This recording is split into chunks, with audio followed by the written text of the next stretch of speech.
Yung mga bangka nila, hindi lang bangka eh. Barko na eh. At meron, high-tech. high-tech na eh. Kaya alam nila kung sumusobra sila dun sa limit eh. Dapat eh. O, paano naman yun sa atin? Hindi, Nakasakay lang sa kumpit. dapat ang gawin dapat sa kanila bigyan ng isang malaking lupang sakahan dito sa Pilipinas, yun ang parusa. At doon Fisherman yun eh. O kaya nga.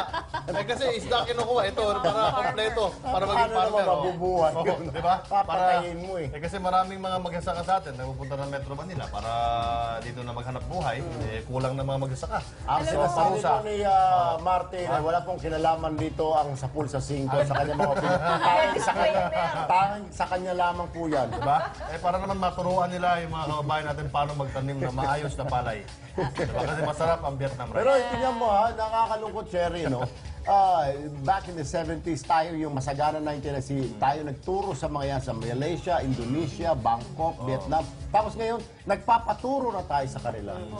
Pero Pinoy was humble enough naman to admit, sabi niya, marami tayong kailangan matutunan ulit na tungkol nga sa pagpapalawak ng ating agrikultura na dati nating tinuro sa kanila, kagaya ng sinabi ni Erwin. Tama yan. Noong 70s, no? Nung mga dumidisco-disco si Erwin, ano mga ginagawa mo noong 70s? Actually, sinasama ko ng tatay ko noon, ng mga malit pa ako noon eh. Tapos kasi nga, ang ginagawa ng pag nag-away sila ng nanay ko, siya yung babysitter nila.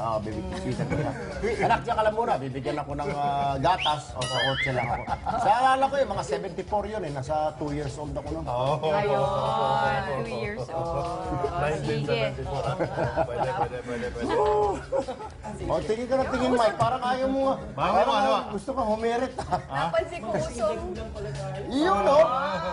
Nauna lang ako ng 6 na buwan. Masarap ang almusal mo ngayon, pero Erwin. Uso palang disclaimer dito sa Pulsa 5. Ayos. Pero sinuswerte pa rin si Pinoy. Sa bagay, sandali pa lang, pero hindi pa niya nararanasan ito. Nakatikim na naman ng lumilipad na sapatos si dating Australian Prime Minister John Howard.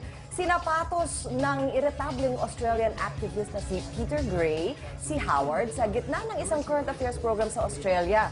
Nabwisit daw kasi si Gray sa sagot ni Howard tungkol sa naging partisipasyon ng Australia sa Iraq War. Sabi ni Gray, hindi raw na depensahan ng maigi ni Howard ang sapatos